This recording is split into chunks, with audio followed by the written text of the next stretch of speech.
Swimming in women with their own condominiums. 5+5s who drive Welcome millenniums. back. It's all Pints about the Politics, Benjamins. episode 34. The sweetness episode. And we're getting used to these sound effects. A little bit of a trip up there, but Yeah, man. so, first of all, thank you to Comer Distributing for being our sponsor. Yeah. Our flagship sponsor in today's pint. Go ahead, Heath. This is Noda Brewing Company, Lil Slurp, and that is Lil. And for folks who are just listening, this can Pink and green. Reminds me of the skating rink, like my skate wheels. It reminds me of the old Tab, that diet or whatever sugar-free cola way back in like the 80s and 90s. You probably don't. I was straight in the 80s and 90s. I didn't drink diet then either. I hate diet, but man, it's like a Pepto pink can, and so we did not have high expectations for this juicy India Pale Ale, Lil Slurp by Noda Brewing Company. Yeah.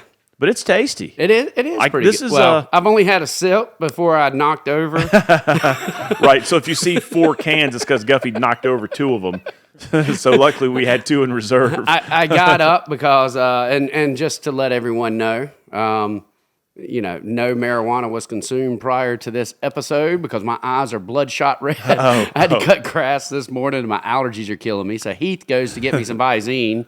I get up to go to the restroom to put the Visine in. Check his and hair.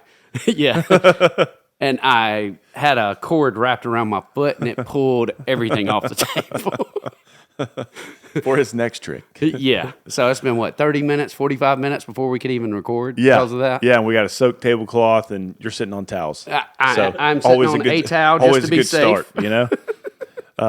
So, man, busy week this week, I know, with work and a little bit of politics and some other things going on. Yeah, I mean, What'd you get into this week? Well, we were supposed to record yesterday. Yeah. And, we were... we're human. Wires got crossed. We were in a group chat talking about a segment of the show. And having a guest on. But we were actually talking with a guest. Yeah. And we forgot to loop in our producer into our planned schedule for yesterday It's kind afternoon. of important. And, you and I are always punctual. We're always on time. Well, and we're just waiting always on the producer. 10 minutes late for me, but yeah. And finally we're like, where's Tad? And he was at the store doing dad things, and he's like, "Is there any way we can reschedule this?" We're like, "Absolutely." Yeah. So I think this is the first Saturday that we're recording because literally I'm checking like college football scores, and I don't remember ever having that temptation, having to do the live.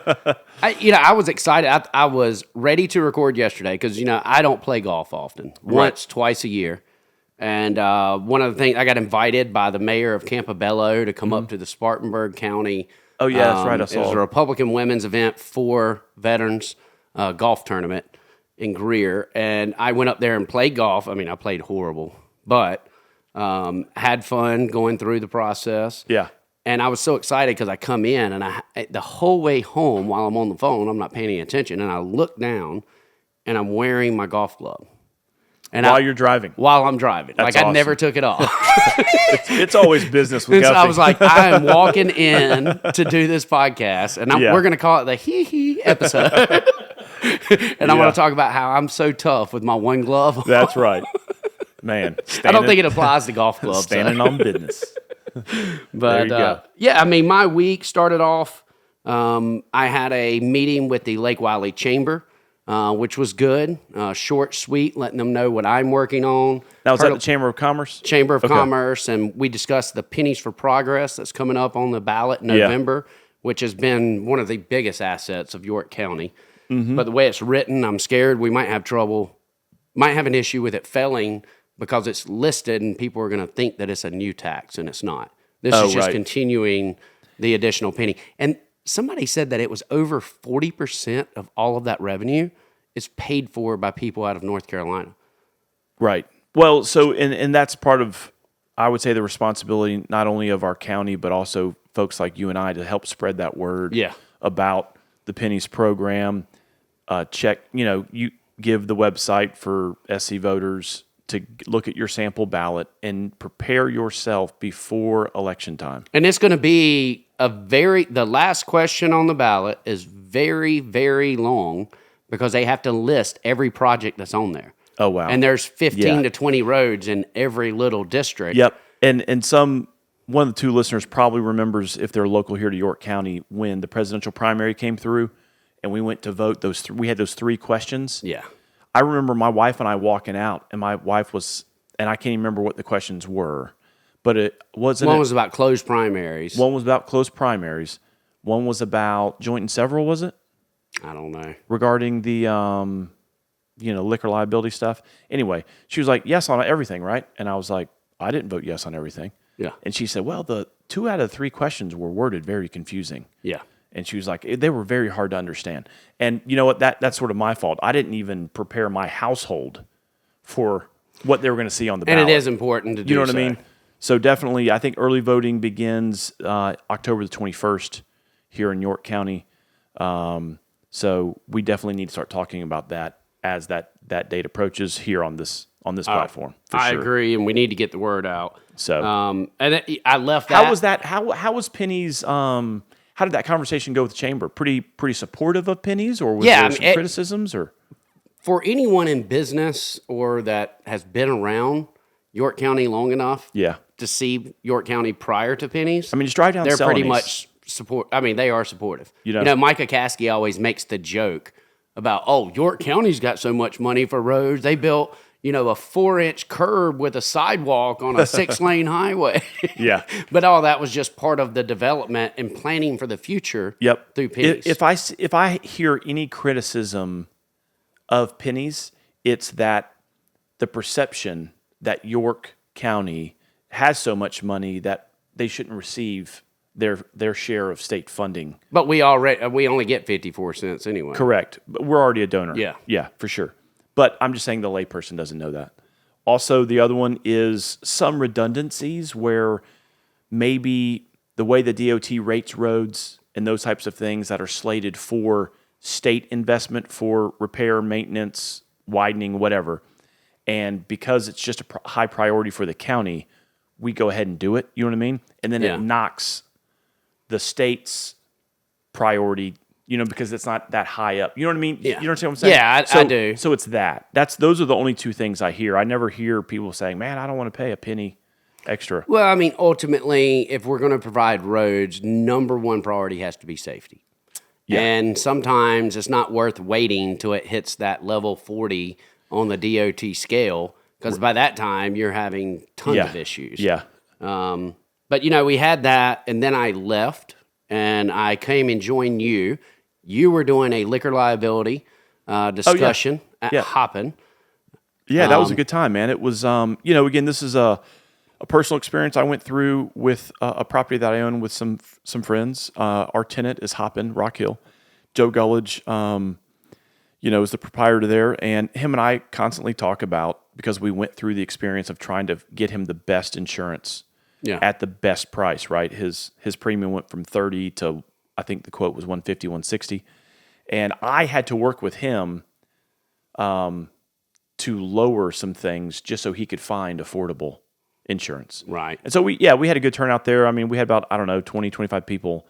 A lot of folks in the service industry, a lot of folks who own their own small business owners. But we'll get into that in more in and we depth have that entire discussion recorded as well. Yeah. I think it's already on Pints Politics channel. And then after that, I ended up having the next morning. I had my some of these national podcasts I do to try to protect kids. Yes. Online. This one was with Donna Rice Hughes. And then the radio ads that I spoke about recording, all of those come out this week because COSA came to Congress to committee.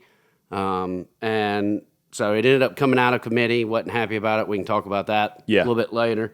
And then yesterday I went and played golf in Greer with the Republican women. Yeah. Did WRHI morning radio discussing the school choice program. Oh, yeah. And then local here in Rock Hill, or the Supreme Court decision about school choice? The Supreme Court decision. Okay, gotcha. About school choice, yeah.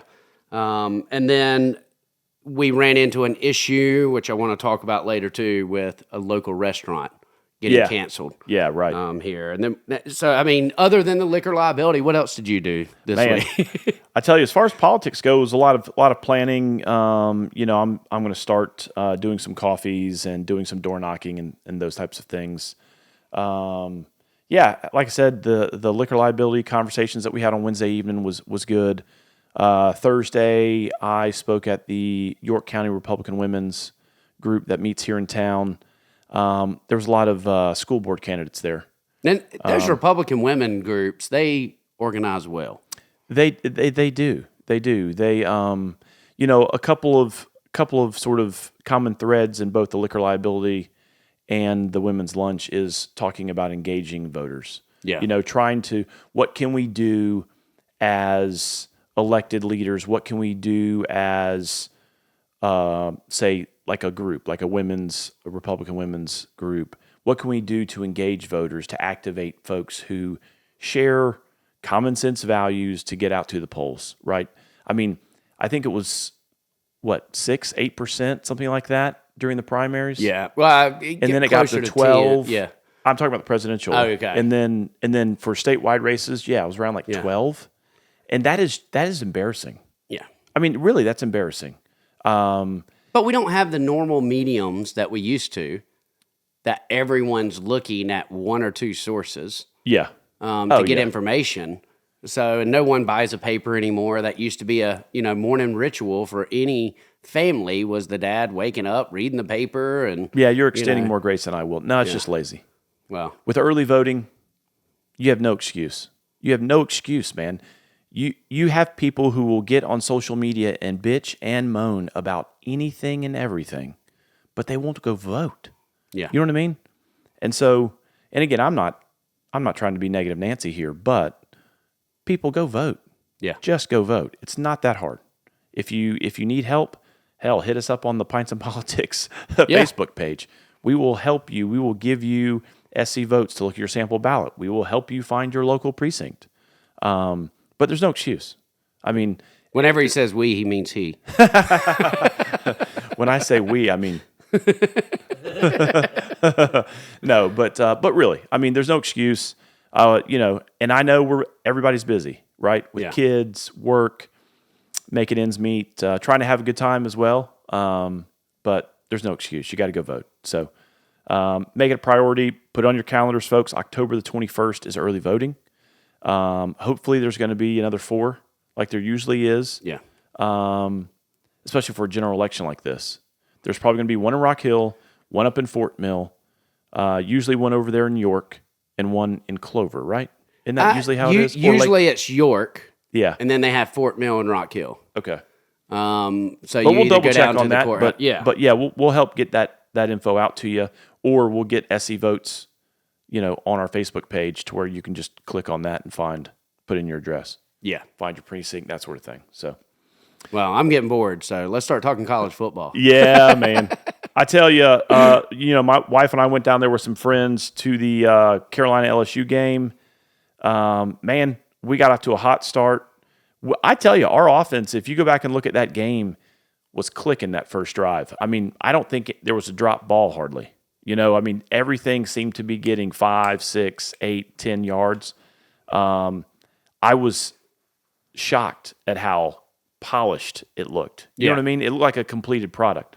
As the game went on, we had early there, it was 7-0. We had a pick 6 that got called back. Which shouldn't have been called back. Well, that one, Kennard, I think, came around the edge and jumped, trying to, I think, block the pass. And anyway, he got the backside of the jersey. Right. And it appeared to be a horse collar to a ref, right?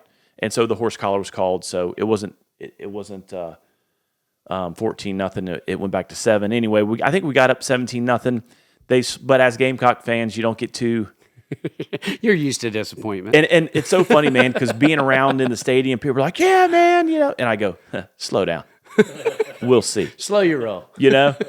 And so yeah, I mean, LSU, man, they got a good team, and they clawed their way back. I think it was like 24-17 at half. Sellers went out in the last play of the first half, which was huge. Sanders looked good, though. Man. Took off on his long run. He looked like he moved so slow, but nobody was catching him. He does. Him and Sellers both. Yeah. Maybe it's because they're big frames or they're just, they look like I want to go catch them. Yeah. You know what I mean? I feel like, why can't you catch that guy? But they're just leaving everybody. It's like, whoa. Yeah. But, I mean, it was, and this was a game, credit to fans, even the student section stayed there. You know what I mean? It was so entertaining. It was back and forth. Unfortunately, it didn't go our way at the end. We lost 36-33. But the real story was the 13 penalties.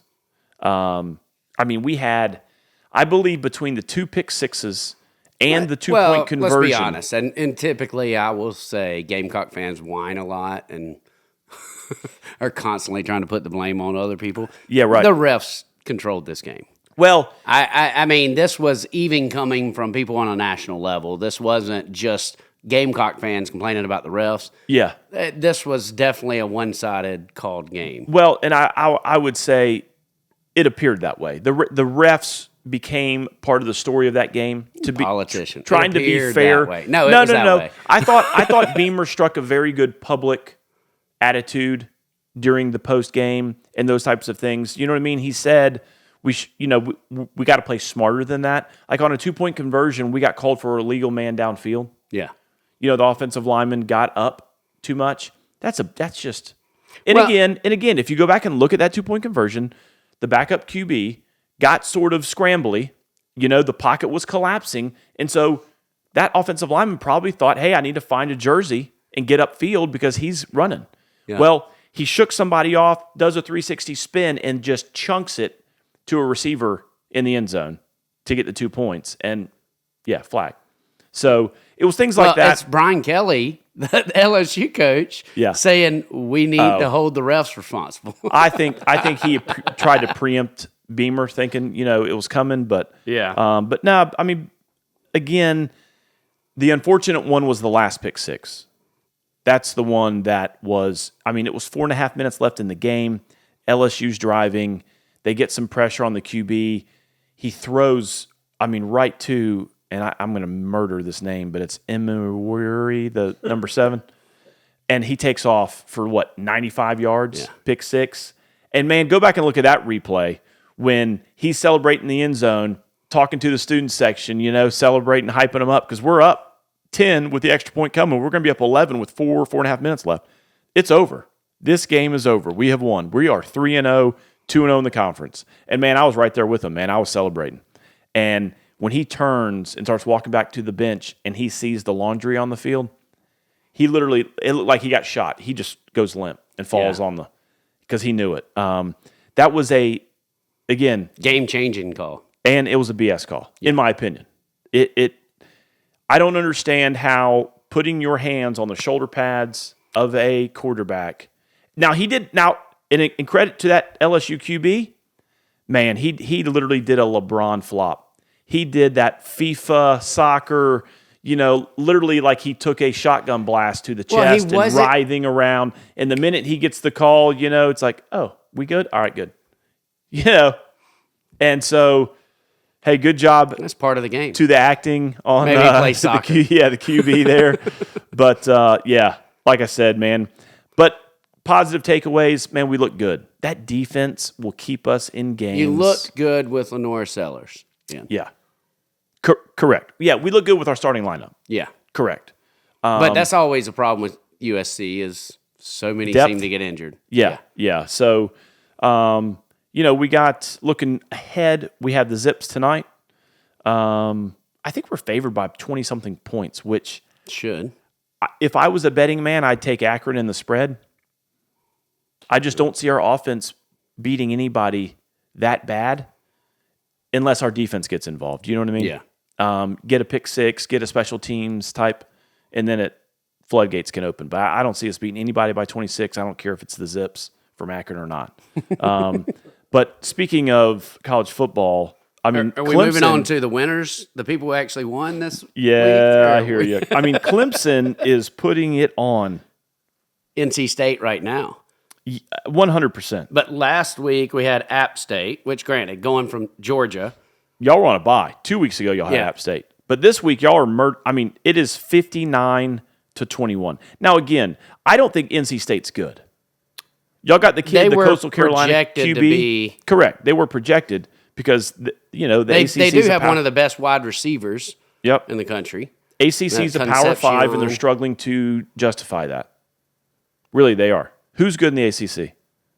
I mean, North Carolina is losing right now to James Madison Thank you University. for making my point. So that's a little rough. That ball game is 60-38 right now. James Madison. You know what I mean? How about, I think the most important... But seriously, who's good in the ACC? Boston College? Clemson, Miami. And Clemson and Miami. Those are the real teams, right? Now? Yeah, I mean, it's Georgia too Tech early in the season, truthfully. Well, I mean, no. I know we're only about 3-4 games in. I'm just saying. We know who's not, and that's Florida State with DJ as quarterback. That's a shot. But neither is Florida. Florida's been horrible. Yeah. They were winning today, but Florida and Florida State have both been horrific. Miami's been good. I think at the end of the day, I think Clemson's a top 25 team. I think Clemson is a lot better, even if you go back to the Georgia game. Yeah. I think Clemson is a lot better than that week 1 performance looked. There was a lot of mistakes in that week 1, and that was the top team in the country. Yeah. Oh, so speaking of, Clemson gets run over by Georgia. What was it? 34-3.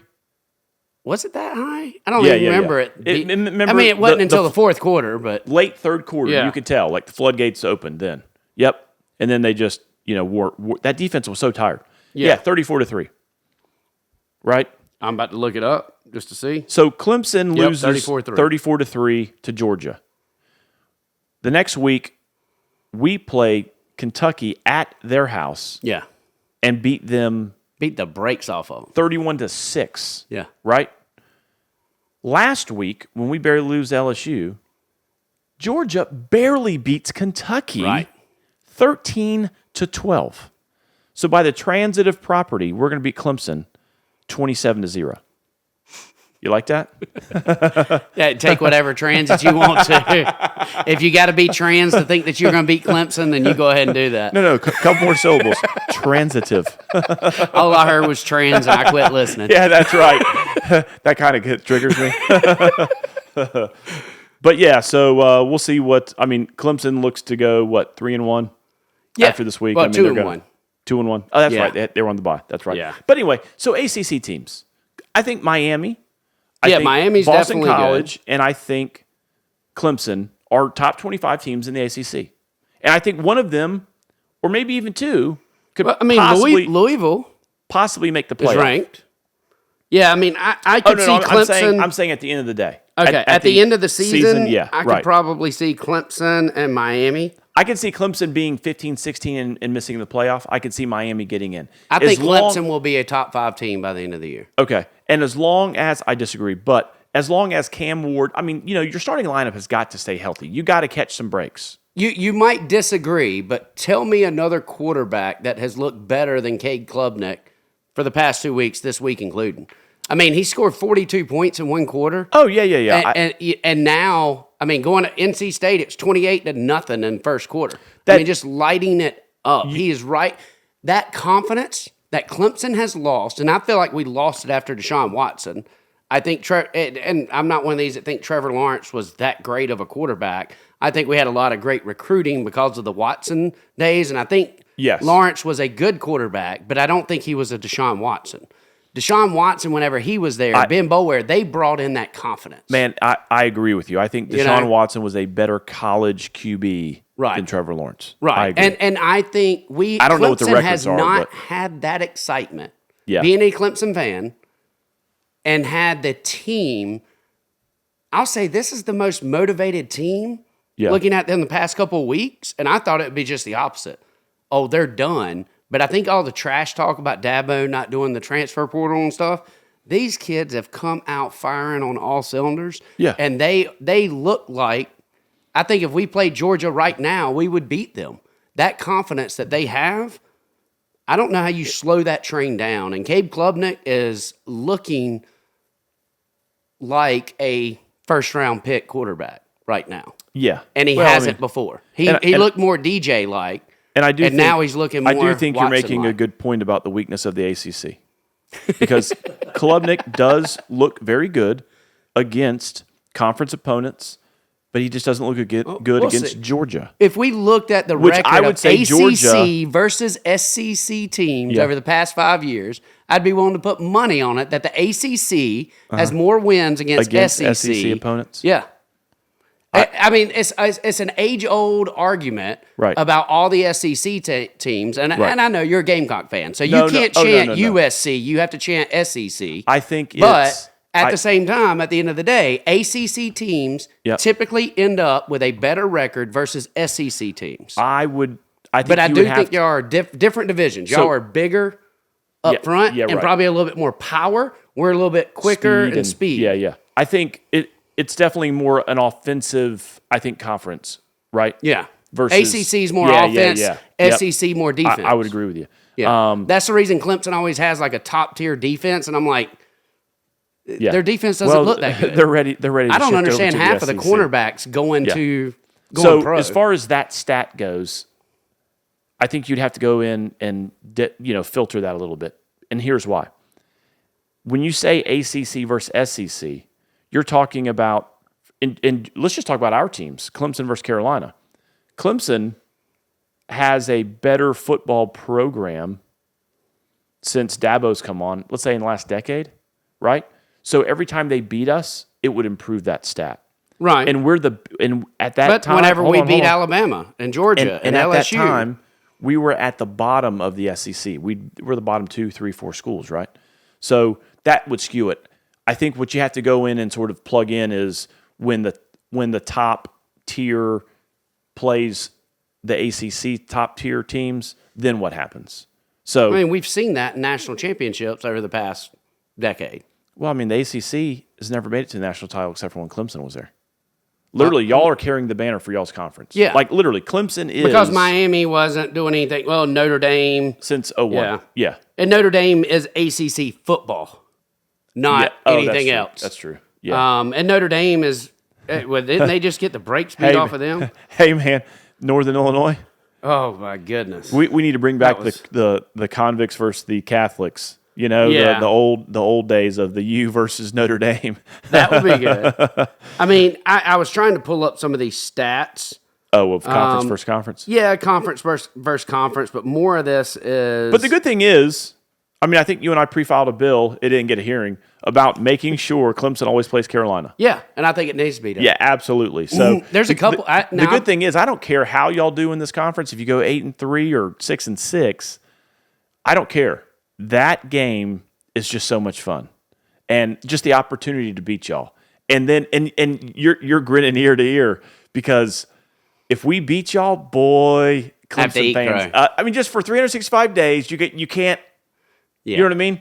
Because y'all heard every time y'all wanted to start talking trash. Yeah, we beat y'all 7 out of the last 8 years, 31-30, right? Yeah. So as Gamecock fans, even if we aren't as strong of a football program. If we catch y'all, though you aren't as strong, if we beat y'all in November, you ain't living. You can't say shit. True. All right. Another thing that happened this week, and this is regarding social media. I wanted to bring up. We have a colleague, Justin Bamburg, who is down out of the Bamburg area of South Carolina. He threw out a tweet, if it's still called that, and I wanted to bring this up because I think it's an important topic to discuss. There is some language. It's not too bad, but I'm going to bleep over that. So he had tweeted earlier saying, I hate having to say stuff like this, but it is what it is. I hope my middle ground Republican friends don't hate me after this, but I'm a straight shooter. The Republican Party, the party that includes the Christian conservatives, is dead. As a Democratic state representative that is young, I have had Republican friends, teachers, and folks I've known forever privately message me and say things like I am someone kids look up to, so I should watch what I say, and then in parentheses, when it def ain't that bad. Meanwhile, the same folks are all silent on things like today, and continue to support someone who is responsible, whether you want to admit it or not, for this type of movement. And he goes on to talk about a group of pro-Trump folks holding a Kamala Harris event at University of South Carolina. They didn't spell it that way, though. They did not spell it the way Kamala Harris spells her name. Yeah. They spelled it in a derogatory manner. And so I read this post, and I'm like, what is he talking about? And so I had to go search it and get some background on it. And he was referring back to an event that occurred on this past Wednesday, September the 18th, where, and let me get this group. Milo. Oh, no. I wanted to get the group that hosted, and it was an event. They called it a roast of Kamala Harris, and roasts, if you've ever seen a celebrity roast, is pretty raw. Yeah. You know what I mean? I mean, there's no holds Well, I mean, the barred. signs they fit if it's a roast. Yes, right. And so so there was a roast that got put on at the university, and it was organized by the South Carolina chapter of Uncensored America. This is a nonpartisan organization, and this is what they claim. They're fighting for freedom of speech. They have a presence on several universities, and they encourage honest and fun conversations with controversial figures to fight censorship and cancel culture. And so their guests were, I guess, a founding member of the Proud Boys. I don't know. I'm not aware. I don't know. Which the Proud Boys. Gavin McInnes? Yeah. Okay. And then this Milo Yiannopoulos. So, Which I haven't heard about anything from him since 2016, 17. Yep. And so anyway, this obviously kicked up some dust, got some controversy going. And just for reference, I mean, you got Proud Boys, which was started kind of as a joke. Yeah. To say, I'm proud to be masculine. Not only that, but I'm going to be toxic in my masculinity. Right. And I'm going to be proud to be rude and unabashful and say whatever I want to say. Yeah. And then you have Milo Yiannopoulos, which is a gay Jewish guy that was very controversial because his speeches triggered many people. Yeah. But he leans more conservative in his values. Yeah. Well, and I wouldn't say values, in his political beliefs. Right. And so I think our colleague, Justin Bamburg, who you and I would say, I consider Justin a friend. Yeah. And so he goes on to talk about the folks at that event, right? And some of the derogatory things that they said, or maybe called people, or maybe even called the Democratic candidate who's running for president, Kamala Harris. And so he goes on to talk about that a little bit and how those unkind words foster further bigotry, discrimination, those types of things.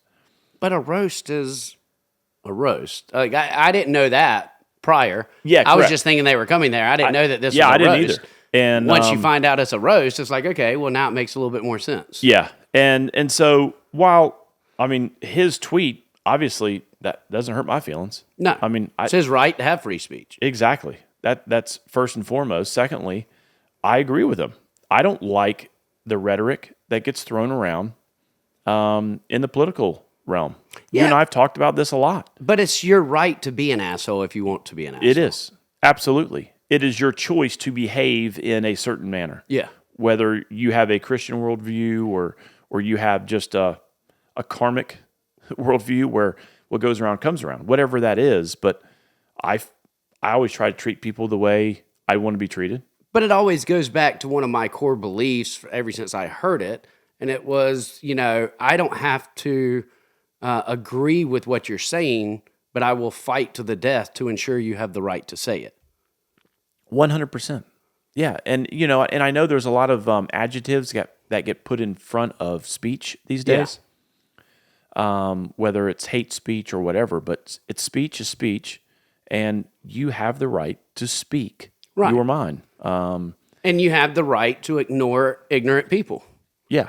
And if this was not a roast and they're sitting out there with signs that say Kamala Harris and they're doing this in public in front of kids, I have a problem with that. Yeah. Right? And I have a problem with that even at some of the Trump rallies with some of the things that are said on signs.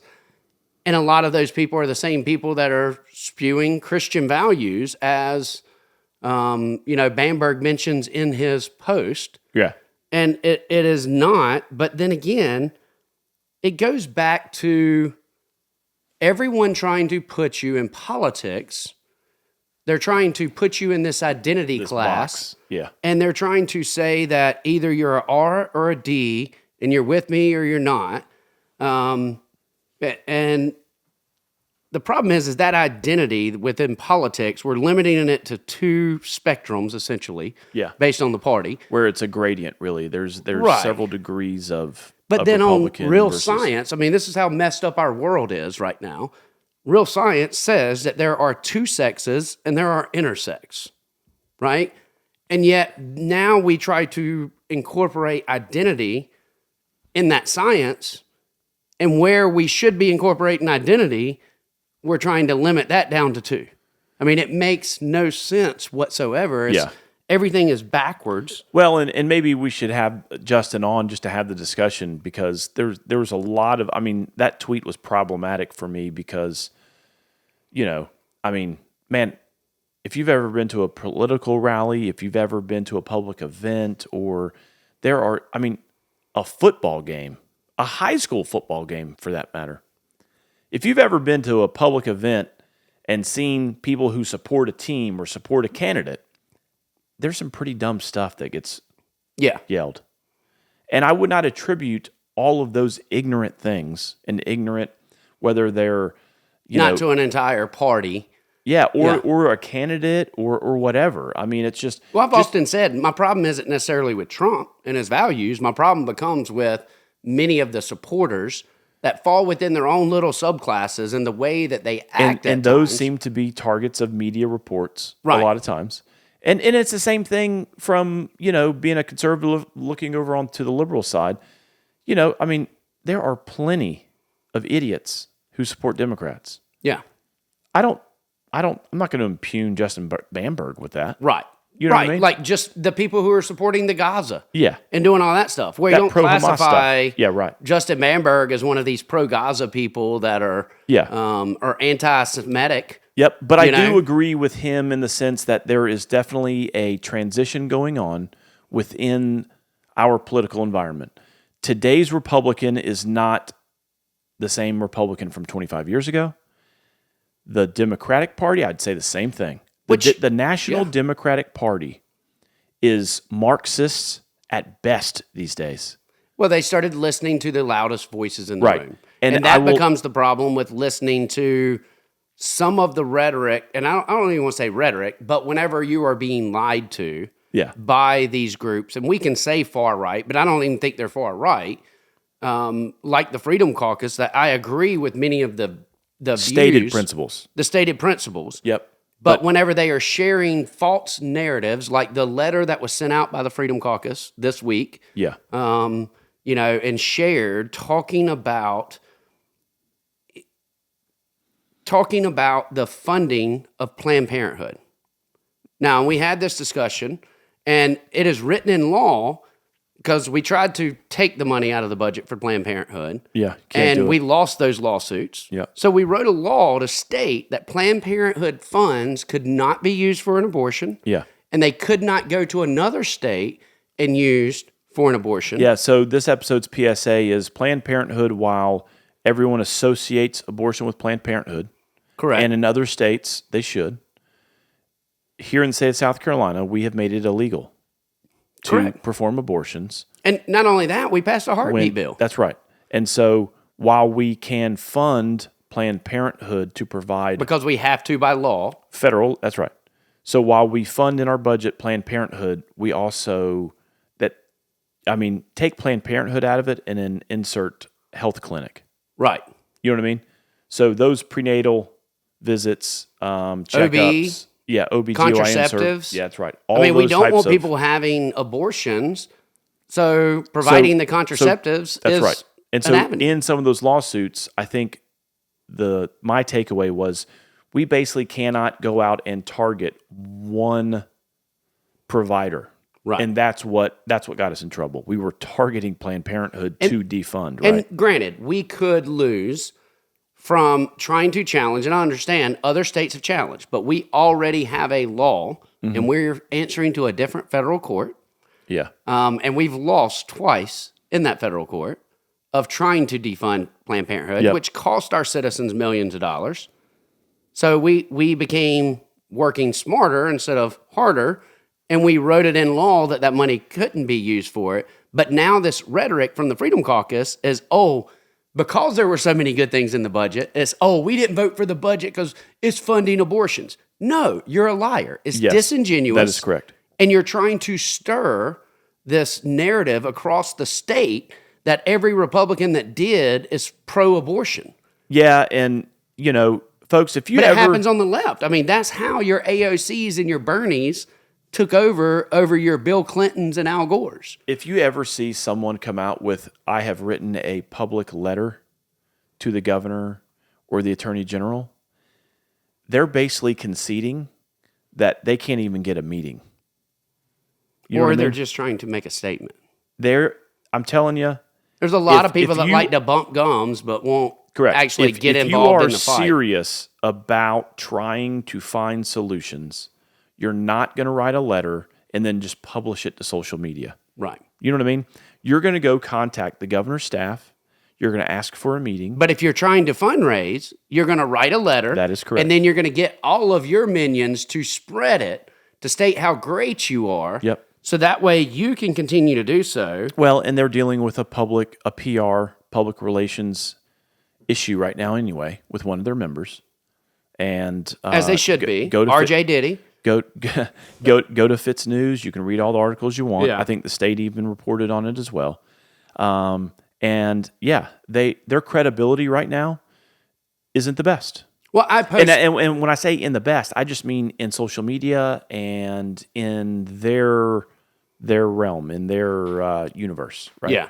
Now there are some members who I would welcome sitting down and having serious discussions with policy that we can implement to save taxpayer money, to improve roads, to invest in infrastructure, all of those things. Right. The challenge for me is if you and I were to go work with the Freedom Caucus, does it get hijacked by a social media PR type? You know what I mean? Right. A lot of times they want to just find an irritation point and then raise money on it. Well, I mean, and then, this week, so as I don't remember where I was driving from, but Thomas Beach wrote a letter talking about I think it's the Haitians and the federal government offering a grant to go to the states, and he wrote a letter to the governor stating that we did not want these funds. So I'm kind of skimming through it because I'm driving and just trying to catch highlights, and I just picked up the phone. Mm-hmm. And I said, I'm going to call Thomas. So I called him, and he's like, hey, what's going on? I said, I just want you to explain to me this letter. Yeah. And the way he explained it made 100% sense. He's not saying that we're removing all federal funds. He's asking the governor not to accept these federal funds that go towards these illegal immigrants to begin with. Right. And I was like, okay, yeah, I'm on board with that. Did he call? Like, keep moving. Did he call the governor? I don't know if he called the governor. I didn't ask. I'm not interested in his, approach because it's not. Well, that would tell me how serious it is. You and I have different approaches, right? Correct. And I think you would agree that we're both serious. Yes. You are more of a chess player in the fact that you are looking at everything from a bird's eye view at all times, and you're looking at what is the most efficient way to get something done. It's one of the things I admire about you. You're always looking, and you're like, okay, there's 10 different ways to do this. Right. What's going to be the quickest? What's going to be the most effective? Well, and part of finding I think the bathroom proviso is a perfect example of that. Well, and part of finding solutions, pragmatic, workable solutions, is timing, right? Yeah. But it also includes relationships. Yes, that's correct. And if you're burning those bridges, you don't have those relationships. I tell you, and again, that's the point. Yeah, but so that's how I measure how serious are you being. Are you being genuine here? And that's something I got to figure out member to member. Yeah. You know. And with me, I run on emotions. So I get fired up about something, like I want to jump up and speak. Yeah. I mean, you've kept me from blowing up my own purpose sometimes because you're like, nah, that's not the best approach. Like, let's talk about this. Yeah.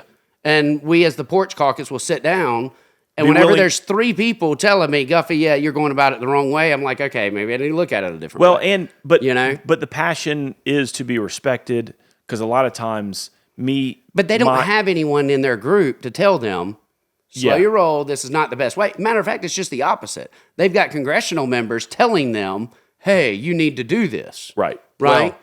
That becomes the problem. And the people that you're listening to are some of the least effective people on a federal level. Right. And that's, I think that's some of the regrettable part of it, is that, those members, some of those members are great people, engaging, they're smart, they have a grasp of policy. And, if it weren't for some of the, how you get there, we would be trying to work with them a lot more. But it's the groupthink mentality. So if someone comes to, just because you sign on to a bill doesn't mean I sign on to a bill. Yeah, right. And I remember coming to you sometimes whenever you're on a bill, and I'm like, why didn't I know about that? Yeah. Well, I just wasn't at my desk whenever the person come around. Yeah. But the problem becomes, if you want to work with one member, it's almost like you have to accept the entire group instead of, and trust me, I don't want my name and Joe's name on the same bill. Like, I find him as one of the most disingenuous people in the House. I don't want him on the same bill with me. You're talking about Joe White? Yeah. I believe that it hurts my credibility to have him on the same bill as me. Yeah, and that's unfortunate. Because before we were legislators... Yeah, but whenever you're going around calling people drunks and you're making these accusations that you're not providing any data with, and it's just this toxic rhetoric, as what we were talking about, then you turn off people, and you might have turned off the chairman of this committee I'm trying to get a bill through. I agree. And again, I'm just saying it's on a human level. It's unfortunate. I remember talking with... my grandfather said stuff I didn't agree with, but at least I knew his heart. Yeah. Well, the problem is whenever you point it out to somebody, they know it, and they agree with you, and then they still continue doing it. Yeah. Well, I guess my point is on a human level, just on that base level. No one wants to walk around and try to make enemies. No one wants to walk around, and I don't hate anybody. Yeah. I just don't. That takes energy away from other things, positive things you want to do in your life. Just flush that down a toilet. You know what I mean? Opened up one of my speeches this week as I'm going around talking with, how many of you know someone, an elderly person, that says the things that you're like, you cringe and you're like, oh, you shouldn't have said that, or that was offensive, and everybody raises their hand. And I say, well, why do you think that is? It is because they are at the end of their life, and they realize that life is too short to care about your feelings. As a father that's lost a child, nothing makes you understand what is most important in life. And you're going to have people like that, like me. So during this conversation, I may say something that hurts your feelings. Just know I don't care. And I'm going to continue on and listen to the message, and don't get hung up on if I say something offensive. Yeah. Well, and I guess that's why that is probably one of the qualities that I have, and I think the 2 listeners know I have 2 boys who are special needs. And so having those boys, and again, that is a God-given thing, right? God put those boys in my life to broaden my... Make you a better person. That's right. And to understand actually what's important. Yeah, I mean, I've gained a lot of empathy and understanding what's important. And Correct. And I never looked at it in your case until you gave me some of that Sunday school counseling. We started dealing with... Of how God trauma, does these tragedy, things, right? Those types of things, Yeah. And when you face those challenges in your life, it's going to lead you to get mentally stronger, spiritually stronger, emotionally stronger, because if it doesn't break you, right? Yeah.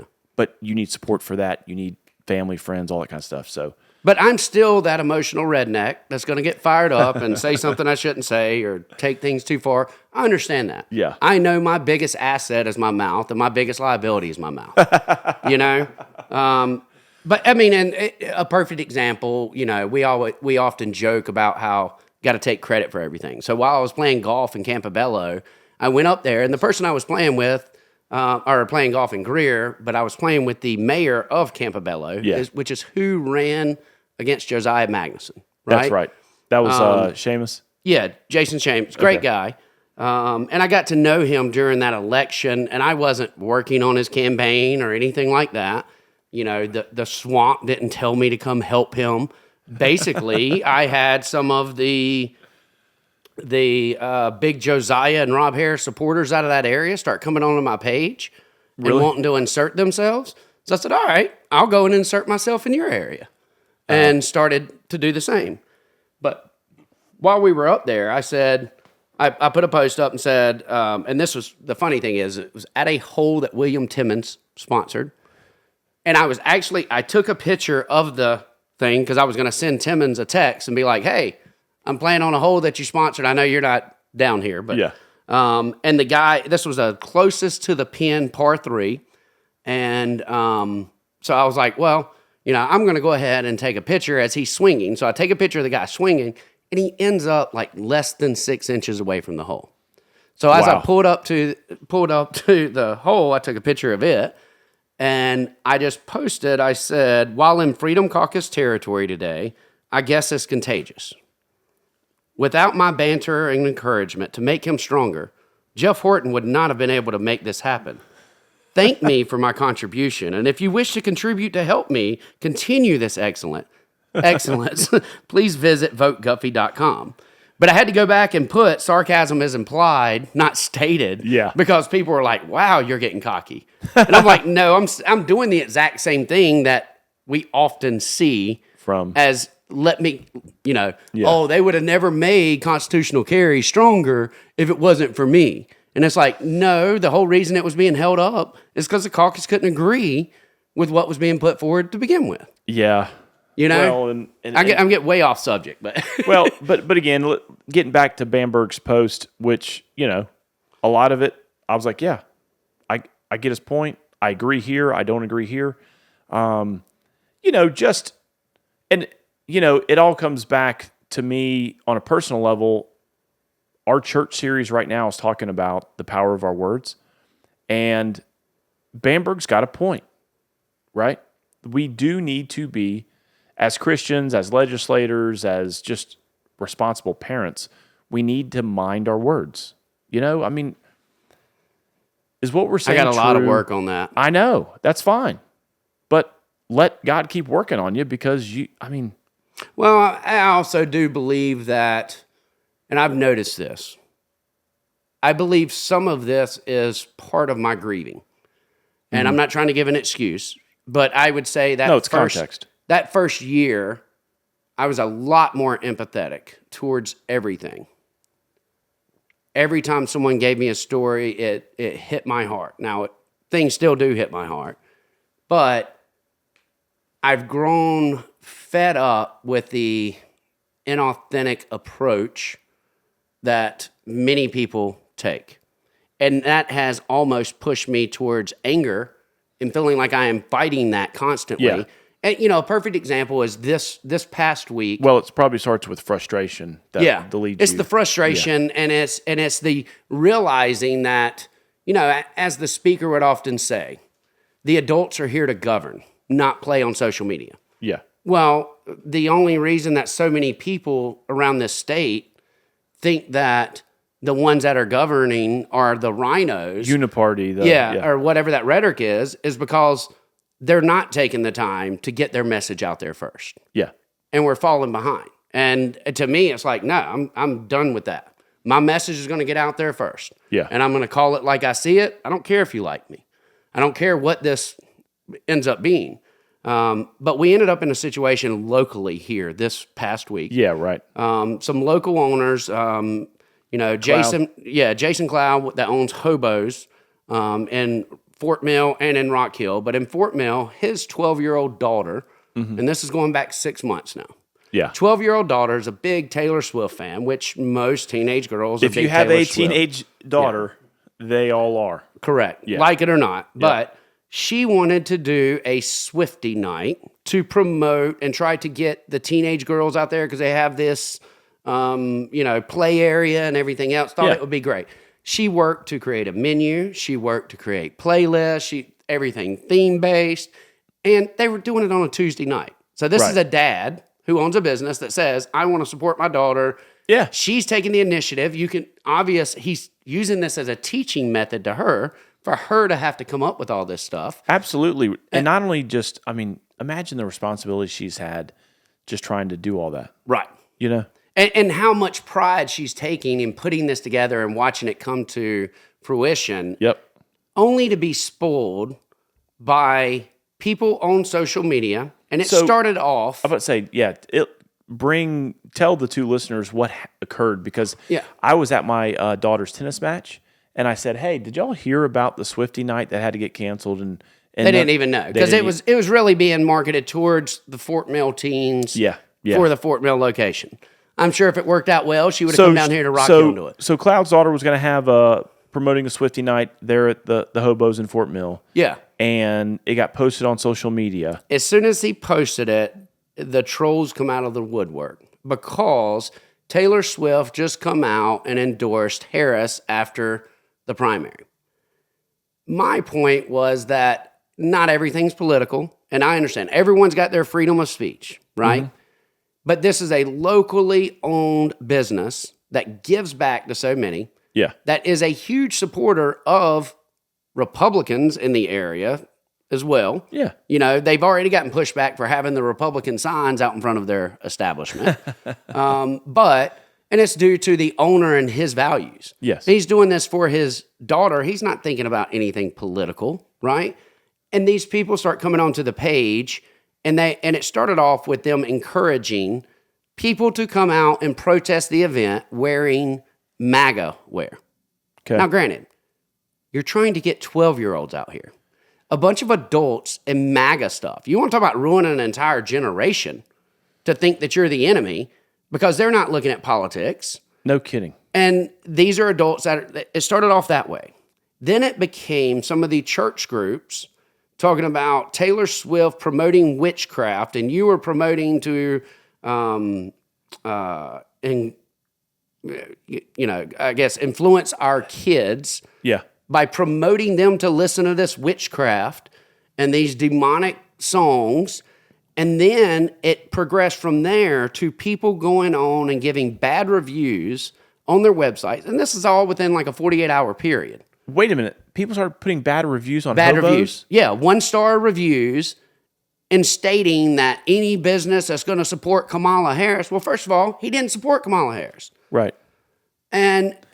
But again, I think that goes back to Bamburg's. Correct. It goes to the cut and paste. Ignorant people that think that they know what is best, and I understand it's their right to speak up. But if you are trolling a kid, right, that emotional redneck side of me is coming out, because I can't stand that. So I ended up. David Martin called me, and. It isn't the wisest decision politically to come out and state this is wrong. Because the reason being is because he's a Republican, and the people who are protesting, if they're having MAGA wear and everything else, or they're the Christian churches, I'm assuming that they are Republican.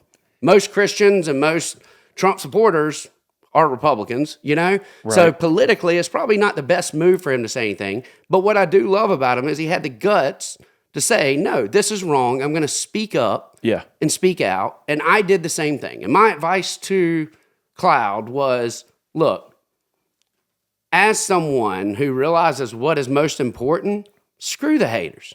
Yeah, exactly. Make your daughter happy. Show her that we don't bow down to this mob. That's right. And the biggest problem is these are the people who are claiming to be Republican now that were probably liberal prior to Trump, and they are taking that cancel culture and now applying it on the right.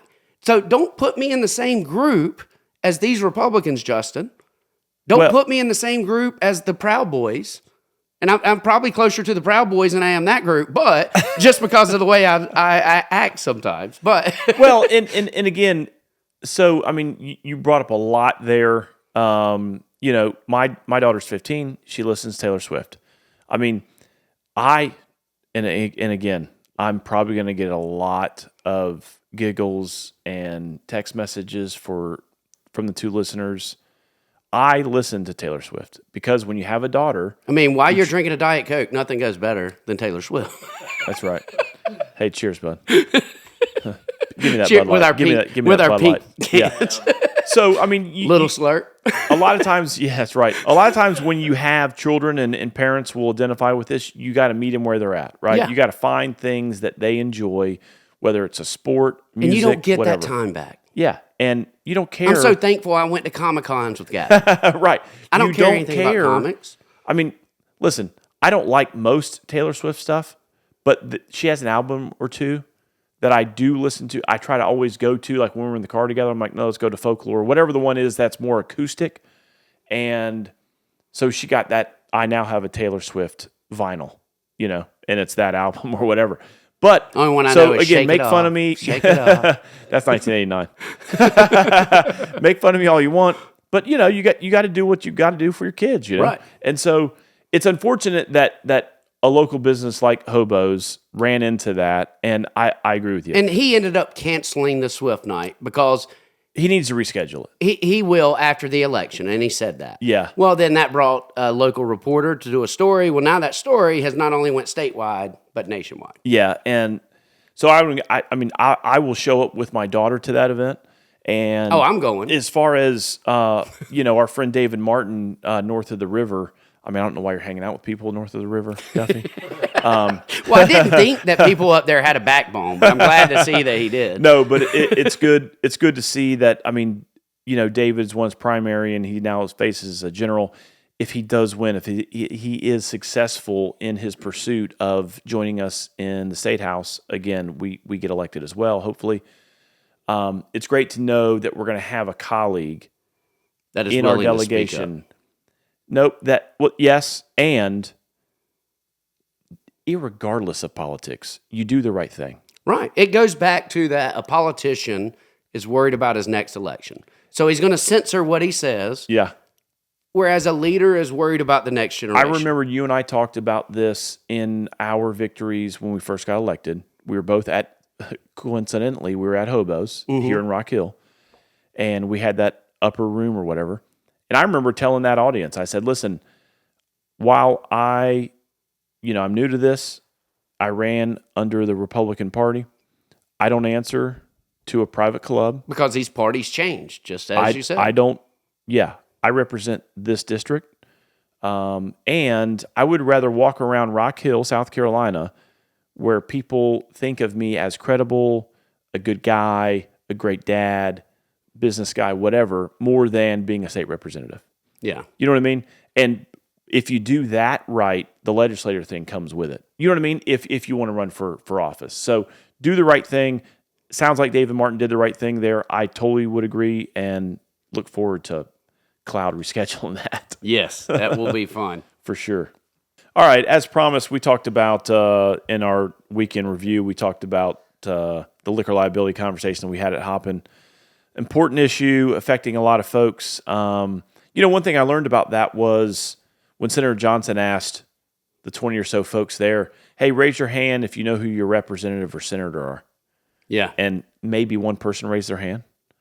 That was enlightening to me. That's normal. Right. But if you were to do a poll on your name recognition within your own district, yeah, I'd be surprised if 10%. You get 10%. Yeah, right. And so, and you know what's so funny? I kind of like that. I mean, I always enjoy no one knowing me. I enjoy my anonymity when I'm walking around Rock Hill. So I would hate to always, when I'm walking into a restaurant, hey, Yeah. But if you're trying to win an election, though, that you don't want that, right? So, but that was a little bit enlightening. We had a good conversation, good discussion. If you want to see that in full, I think we posted that on the Pints Politics Facebook page, so go check it out. Another one was the Republican Women's Luncheon that I went to on Thursday. There was a lot of discussion about education, with school choice. We're going to be talking to Americans for Prosperity. Yes. The state director here, Candace Carroll. She's going to be on with us next week. It'll probably be remote, maybe a team setup or something like that, but we'll have that discussion in regards to where does the school choice movement go from here? Is there other things that we can do to help kids who are in struggling schools get the education they need? Because they can't wait a year. They can't wait 2 years. You know what I mean? So we'll talk about that. But also, we just wanted to talk about, like, man, what's going on? National news that's piqued your interest. You know, we were talking about some things back and forth, and we named 2 or 3 things, and we didn't even talk about the second Trump assassination. Yeah. And then I think my remark was, man, we didn't even bring up the Trump assassination attempt while he was down there playing golf in Florida. Is that a sign of we're getting desensitized to folks attempting to murder the former president? Right. You know? Well, I think it is. I mean, and there's not standard news on it. The only news you're really seeing is more of the conspiracy theory news of, oh, this guy was in the BlackRock commercials. And I'm not saying there's not any validity to it. I'm just saying that's those groups are what you're typically hearing it from. Yeah. So, I mean, you know, again, you know, we highlighted Bamburg's tweet talking about harmful rhetoric while also protecting freedom of speech. If you want to say something stupid, have at it. I won't show up. Yeah. But, you know, from both sides, from the left and the right, you know, just simmering it down. Well, I mean, there's so many issues we could hit on just this week. Yeah. I mean, the amount of news that come out this week, I don't think we can cover everything. I tell you, you know, and so we talk about the Trump assassination. Diddy, what in the world is going on? And again, I think these rumors sort of trickled around on the edges of social media years ago. The Cat Williams, come out. I mean, Cat Williams said it on the Shay Shay podcast, and everyone thought he's crazy. And conspiracy theory. Yeah. He's even said it in his stand-up comedy routine, probably 5-6 years old. Yeah. You know, but you know, we've often heard that. We've often heard about Diddy having Tupac killed, and then you had a guy come out and state that as well. But I tell you, man, that is troubling. I mean, what we're talking about is well, I knew him he as was Puff recording Daddy. Everything. Yeah, similar to I guess Epstein. Yep. And you know, having using freak offs. Those were his big parties that he'd do. And I wonder if they drank Lil Slurp whenever they were. Oh, here we go. I mean, it's a good beer. Why not? Yeah. It's probably Diet Coke. Yeah. And so, I you know, this thing about I think they said they seized close to 300 dildos from his residence, and then they were talking about the hours of footage. But, I mean, they hit him with trafficking. Yeah. And you start talking about these kids, I mean, as a parent that wants your kid to succeed, right? And all of a sudden, you've got somebody like a Justin Bieber that has gone viral. Now, me as a parent, they're not going to go live with Diddy. I don't care how, you know, Usher might have and all these other people might have. Yeah. My kid is not going to go live in a rap star's mansion. Correct. You know, I'll be there with you. Culkin. But at the same time, you're trying to, I guess you feel like you don't have a choice. And that goes back to the Harvey Weinstein thing. Like, this is your only break. It's like leveraging their power and authority to, yeah. And I tell you, some of the stories that you're hearing from the federal prosecutors in this case is just alarming. But if you're using it to blackmail? The amount of people who knew. Oh, yeah. I mean, I think they just spelled out that he was raping, whether it's underage. I mean, dude, just it's shocking. It really is. It's shocking. I don't know what's going to come out of the case. Obviously, he's got a high-powered attorney, but But he's on suicide watch. You know, let's go back to Epstein. I was about to say, I'd be interested to see if he ever. I think he gets killed in prison, and they blame it on the Bloods gang for killing Tupac, or something similar to that. But bottom line, the guy needs to be fully protected in prison. Yeah. And just as, I mean, they need to take a tip from Diddy and record every inch of that facility at all times, and the tape not disappear. If the powers that be want, the cameras aren't going to work. Yeah. When he dies. Well, I mean, have you seen our local, and I know I've talked about this before, but our local issue going on in South Carolina, where we've got a guy that has recorded over 21,000, like close to 4 terabytes, because he owns these Airbnbs. Yeah. And I've tried to explain that to people, that nothing, now granted, in a restroom, you can certainly be in trouble legally for that, I would imagine, right? Yeah. But if it is your house, there's nothing to state that you can't put up cameras within your house. Well, you and your wife are traveling. Yeah. Y'all decide to have sex in this bed, and this guy's recording it. And there is and this has been going on for decades. Yeah, in certain situations, and again, I don't know what the legal term is, but if you go to a hotel and you close the door, you assume a certain amount of privacy, right? And a jury, any common person would take that you have assumed privacy rights. Well, I understand. And again, I don't know what the legal term is. But that's probably written with hotels and establishments. Well, but not with Airbnb. I am interested to see if, in that I agree terms of, Well, this case, I think he's got 6 people that are suing him, and I can't remember the number right off the top of my head, but it's a civil case. How did they find out? SLED let them know.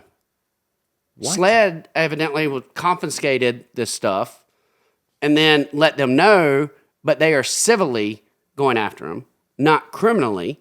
So that tells me that we don't have a law on the voyeurism, which I've had that discussion with actually another congressperson that has ran into a similar thing, that there isn't a law from my understanding in an Airbnb, VRBO, because the person technically owns that house. Right. So they could have CPI security cameras just to make sure people aren't destroying stuff. Correct. And actually, that's interesting point.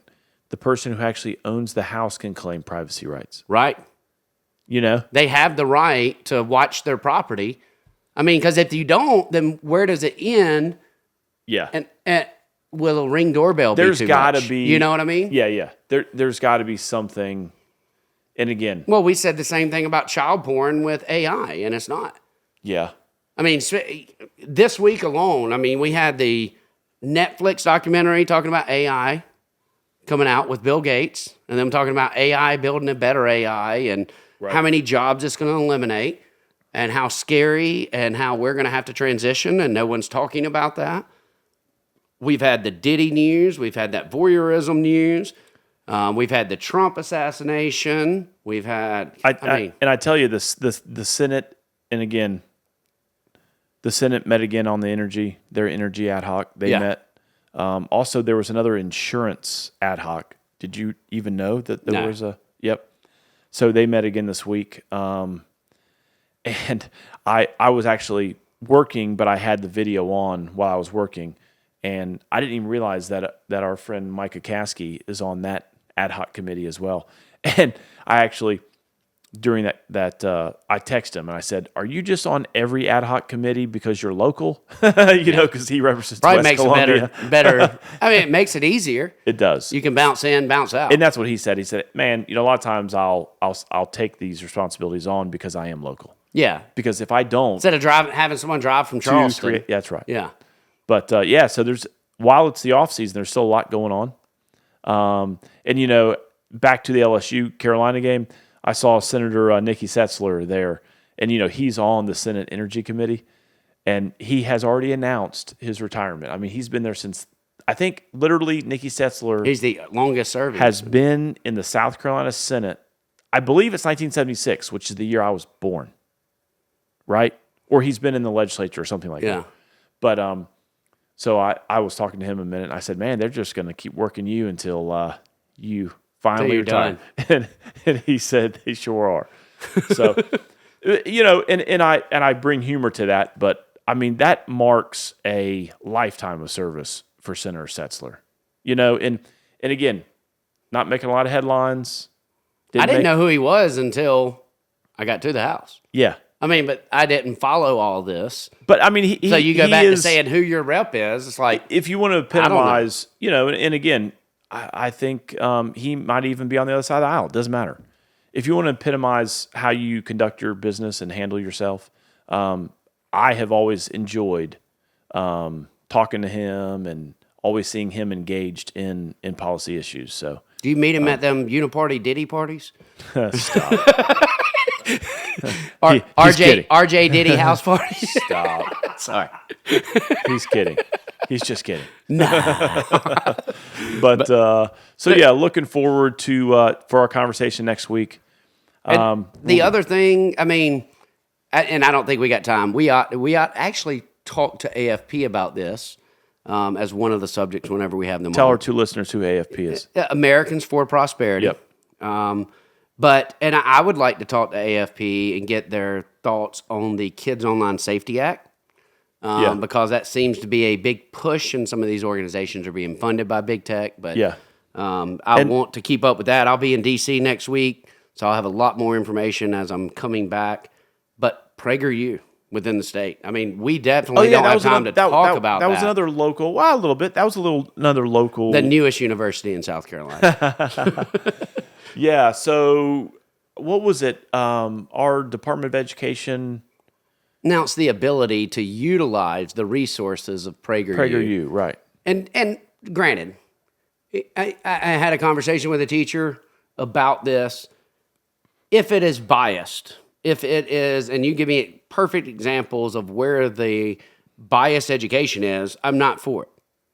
But just because it's a conservative teaching a message, if there's not a biased agenda in there, I don't have a problem with it, because just as people complain about a teacher that might be liberal teaching your students, just because their political ideology doesn't line up with yours doesn't mean that they're indoctrinating your child.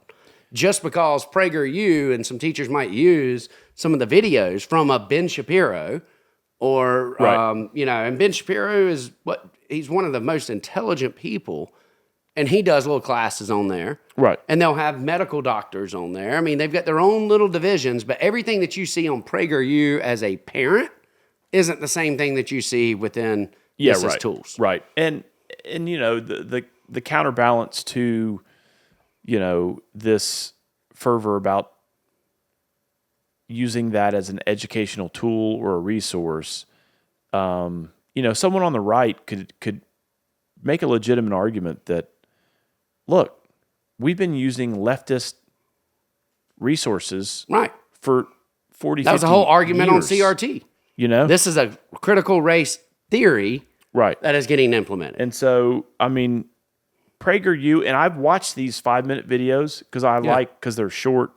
If you're looking for, just a approach to a policy issue, you can a lot of times search PragerU and they'll tell you why rent controls is a bad idea or whatever.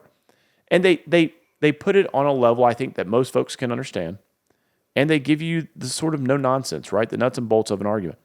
So I don't know why this has caused so much criticism from the left. I think a lot of it is over the push of claiming teachers are indoctrinating our students to begin with, because we see what's happening with some school out in California, and then we start to attack our own local teachers over it, right? Yeah. And that goes back to that mob mentality of, you just can't fix stupid. If there's an exact example, it's another thing. But we've got the issue of people need to realize that even our students have to write papers, and you've got to have left-leaning, right-leaning for them to be able to write those papers, but that's typically in libraries. But whenever it comes to your education, this is a tool for the educators to use or for parents to use for their children. That's what people are more concerned about. I don't have the concern, but, truthfully, me being a conservative, I could sit there and listen to it and not even catch what someone might say what is an triggers issue. Right. Just like a leftist might be able to sit there and listen to a critical race theory speech and not understand what triggers someone on the right to be so upset about it.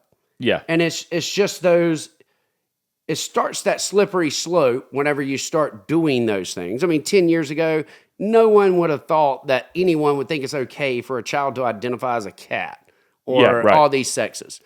And there were plenty of people that were preaching like, hey, if we go this route, this is what it's going to go to. And everybody's like, no, it's not. And now we see where we are. Yeah. So these slippery slopes, well, we have to watch and be conscientious about. Right. And again, it seems like we keep going back to this Bamburg tweet, but it's sort of painting with too broad of a brush. Right. I read a great article this week, and there was something that stuck with me in that article that said, question everything, engage in multiple perspectives, dwell in discomfort, learn the facts, and then form your own opinion, right? And so it's literally hear all sides. Like, talk to your left-leaning friends, talk to your right-leaning friends, maybe read some factual information. Maybe it's from PragerU, maybe it's from the Brookings Institute. I don't know. But read as much material as you can on a policy issue or and come to a conclusion. And then, you maybe even pray about it and give a little time too. Let it set in, and then make your own opinion. It's just this thing. And while it's your right to share your opinion, I still think you're a piece of shit if you're writing reviews and trying to sink a small business because you feel like your opinion is the ultimate voice, and you don't even visit the establishment. Because you don't like Taylor Swift's politics. Right. Correct. Absolutely. And so, I don't know, man. We've got to challenge and get outside the box, so to speak, whether it's Republican, Democrat, whether it's Swiftie or non-Swiftie. We've got to break out of the algorithms. And the bad thing is the people that often want to quote Matrix, and they want to quote, I mean, seriously, they're like blue pill, red pill. Well, okay, so you want to quote Matrix, you want to sit here and talk about how we're all sheep. Yeah. They're the ones that are, for the most part, are the people that are being the sheep. They're staying in their own echo chamber within their own algorithms. And the algorithms are, I think, will end up being one of the biggest cancers on humankind whenever this is all said and done. Because we are allowing... Yeah, once we find out. It's sort of like the opioid epidemic, like 20 years later. Well, we've got the data here. Oh, no, what I'm saying is the hindsight factor. Yeah. Right now, even on COVID, people are still denying that, hey, that vaccine really isn't a vaccine. Yeah. You know what I mean? It was a government mandate that made Pfizer, Moderna, and some other folks a lot of money. That reminds me, too. So whenever I went to D.C. And had no statistical bearing on health outcomes. Right. As I am getting more involved and trying to assist with these federal bills, I'm seeing how corrupt, how money is controlling our federal members regardless of party. Oh, right. Because they tend to justify that if I want to be here to make a better difference, then I need to do this. I need to fall in line. Right. But the first time I went to D.C. and met with the big tech companies, whenever Zuckerberg and them came in January, right. The day before I came in, TikTok announced child safety features, Instagram, Meta. Squirrel. Yeah. They announced those. As we got a little bit further... right before my Dr. Phil thing come out, Meta announced additional safety things, right?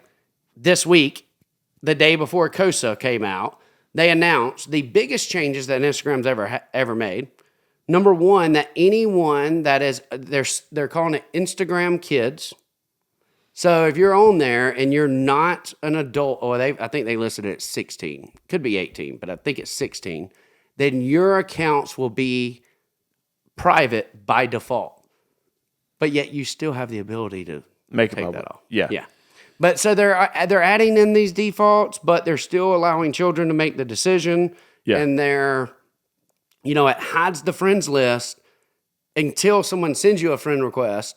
But if you see that person's friends with other friends, you're going to accept it, and then they can see your friends, which is the key point of the blackmail scheme. Yeah. And I learned in one of my conversations, and I'm sorry to interrupt, but I learned that there are now 3 types of sextortion that's happening. It is 1 in 17 kids have been victims of sextortion throughout the United States.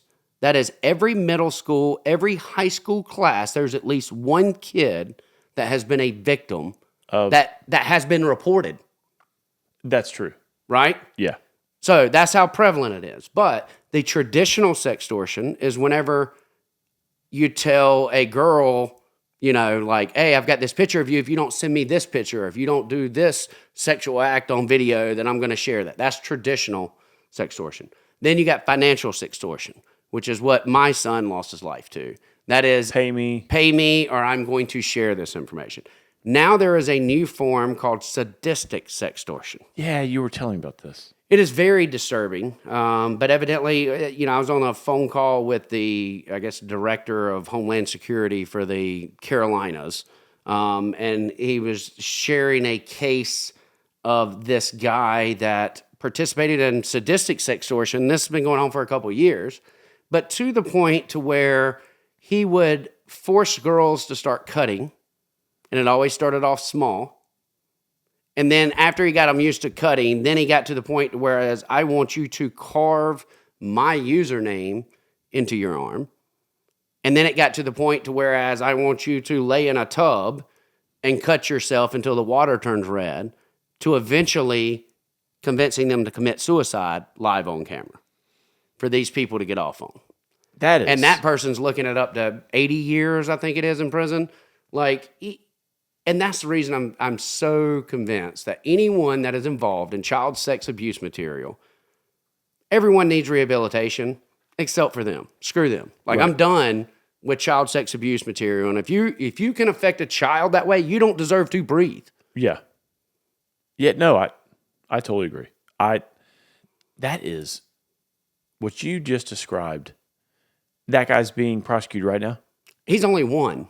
This is going on across the board, though. Yeah. And I've talked to numerous parents this week that have their children have committed suicide. So at some point, I'm just going to ask parents out there. A lot of times, I don't let my daughter go over to people's house until I meet their parents and I've met that kid. That approach, I would suggest when it comes to a device. Well, right? You as a conservative, we want less government intrusion, less regulations on business, but we want more parental rights, right? So as a parent, your child is obviously your pride and joy, right? Would you trust your child with a stranger? Would you trust your child's care to someone that you've never met? That's what you're doing when you introduce social media and a phone with no parental controls or limits, and you give it to them. And so that's why my daughter at 15 does not have a freaking cell phone. This is not a phone, folks. It's a computer. Right? It is access to your child that you're giving complete strangers. And this stuff is happening through video games. And so whether it's CyberDive, whether it's Bark, or all of these other companies that offer you a phone that provides telecom services to your child who is a new driver, like my daughter, I've got to figure that out. I got to give her a phone. But man, or if I could figure out a way to get this iPhone disabled to where there's no social media, no internet, it's just a phone, it's maps, you know what I mean? There is some of that. And I'll some talk tracking. to you about that. Yeah. Then I'm fine with an iPhone. Yeah. But there is no way. And you can put parental controls, but it doesn't stop everything. Correct. Well, and that's it's not going to stop Reddit where this stuff's happening and X where this stuff's happening. Correct. And that's my challenge, right? Yeah. And that's the challenge for a lot of parents. These two listeners out here, I'm sure are parents. They're busy. They ain't got time to monitor every damn thing their kid's doing at every minute of the day. No, and you don't and so I'm taking the lazy dad approach. No, I'm not giving you a supercomputer. You're not taking the lazy dad. you're taking the approach of prepare the child for the road instead of prepare the road for the child. My fight, since I've already lost my child, is fighting to get the road prepared. You're focused on protecting the child and getting them prepared for what they face ahead. At least my child. Right. But I mean, it's two different approaches. Neither one's wrong. And I do think this platform, that is this podcast, I think we do a lot trying to advocate for that, right? Yeah. I mean, we try to give our opinions and approaches to life, to raising kids. That's my approach. You're not going to have a device. You're not going to have a computer on your hip all hours of the day. You have limited, monitored on an iPad to watch a show or whatever. But no, you're not going to have a free-for-all.